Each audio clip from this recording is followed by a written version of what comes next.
Nous allons poursuivre dans cet épisode avec les boucles et nous allons parler des boucles infinies, de l'instruction break et puis l'instruction continue. Nous allons prendre comme exemple la boucle for qui est déjà ici.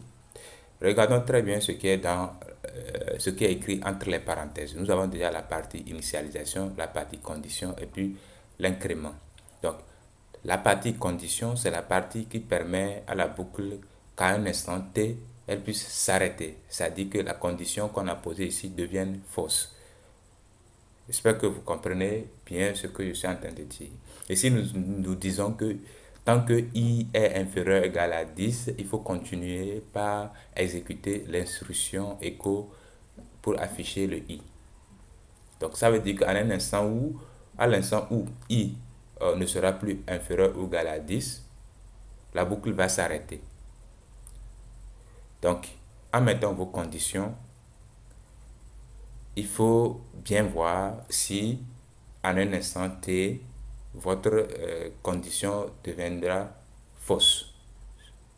Dans le cas contraire, vous aurez une boucle infinie. On va prendre un exemple. Ici, je dis que si i est inférieur ou égal à 10, supposons que je mette une condition, par exemple, tant que i est supérieur ou égal à 0. Donc, à chaque instant, je vais incrémenter i d'une valeur. N'est-ce pas? I étant égal à 0. Ici, la condition i supérieur ou égal à 0 est respectée. Ça va m'afficher, ça va exécuter cette instruction-là. Et ça va incrémenter i d'une valeur.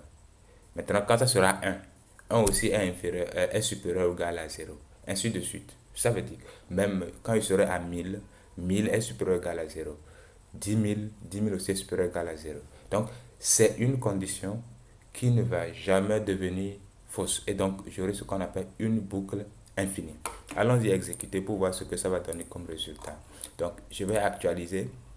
Et là, vous allez voir que ici, j'aurai le navigateur qui continue par tourner, tourner, tourner. Et si vous descendez comme ça, vous allez voir que ça continue par afficher, ça continue par afficher, ça continue par afficher. Et ça va jamais s'arrêter. Et donc, il faut toujours éviter ça. Donc, il faut bien voir si au moins ce que vous êtes en train d'écrire, la condition va devenir fausse en un instant t pour que votre boucle s'arrête. Donc, on va mettre fin à l'exécution et on va revenir maintenant ramener notre... excusez-moi, qu'est-ce que j'ai fait? Voilà. Donc, on va revenir... qu'est-ce que j'ai fait au juste? Ok. Voilà, donc on va revenir sur ce qu'on avait écrit. Donc, CTRL Y, CTRL Y, voilà. Donc, on va revenir sur la bonne condition. Donc, à éviter. Ce que je viens de dire, il faut vraiment éviter ça. Maintenant, on va parler de l'instruction break. L'instruction break. À supposer qu'on veut afficher les nombres de 0 à 10. D'accord? Mais bon, quand ça va arriver à 5, voilà, on s'arrête. On se dit, ok, si i vaut 5, la boucle s'arrête. On ne va plus continuer. Alors, qu'est-ce qu'on va faire? On va juste mettre une condition et puis faire mettre la condition. Si i est égal à 5, il faut s'arrêter. Et il faut s'arrêter en PHP, on va dire break. D'accord? Donc, qu'est-ce qu'on va écrire? If i égale à 5, je reviens et je mets break. C'est juste un exemple. Hein. Et on va aller exécuter pour voir le résultat. On exécute notre boucle infinie. Voilà. Donc, on affiche 0, 1, 2, 3, 4. Et ça s'arrête. Donc, break, quand vous voyez break dans une boucle, ça permet d'arrêter la boucle quand la condition qui est posée dans le if est vraie. Maintenant, on va profiter pour parler aussi de continu. Par exemple, je dis, ok, on va afficher les valeurs de 0 à 10. Mais on ne va pas afficher 5.